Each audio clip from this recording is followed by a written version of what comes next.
Hi, my name is Danish from Gyro Mazda. Today I'll be showing you how to unlock the wipers so that you may be able to prop them up if you need to do service on them or if you need to replace the wiper blade. So the way you do that is you just get into the vehicle.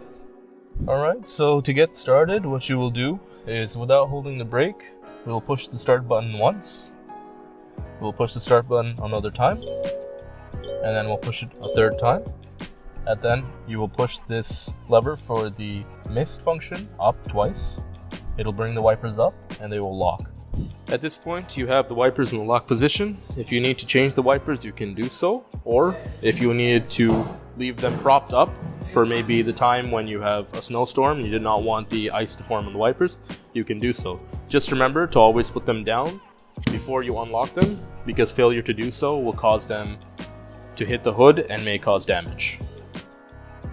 Alright, so to return the wipers back to the default position, all you have to do is push the button once, push the button twice, double tap, and your wipers will go back to the default position.